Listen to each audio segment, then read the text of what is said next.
Dans un coin tranquille de la grande forêt vivait un petit lapin nommé Plume. Ses oreilles n'étaient pas comme celles des autres, l'une se dressait bien droite, mais l'autre tombait toujours sur son œil. Plume se demandait souvent si cette oreille bizarre n'était pas un problème, jusqu'au jour où il découvrit qu'elle cachait un secret extraordinaire. Un matin, alors que le soleil caressait doucement la clairière où Plume habitait, une rumeur se répandit parmi les animaux de la forêt.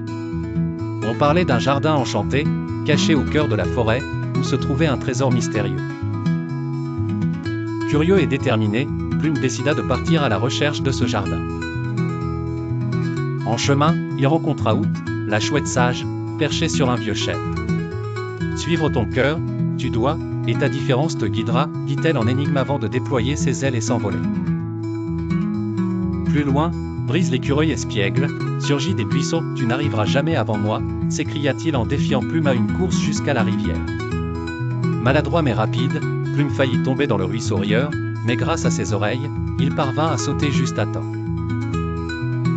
Puis, il fit la connaissance de Tortilla, la tortue timide mais persévérante.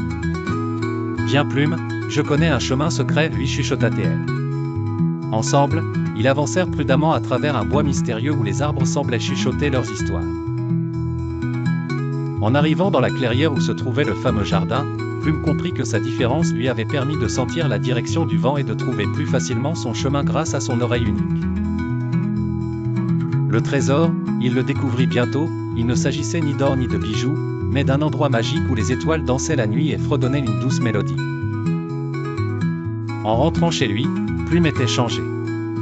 Il sentit dans son cœur la chaleur de la fierté. Sa différence, il ne la voyait plus comme un défaut. Désormais, tous ses amis le regardaient avec une admiration nouvelle.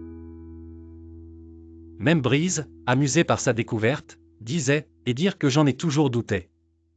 Ainsi, Plume avait découvert que chacun a une place unique dans le grand livre de la forêt et que la différence pouvait être une force précieuse. Désormais, il accueillit la vie avec joie, prêt à partager sa découverte avec tous ceux qu'il aimait.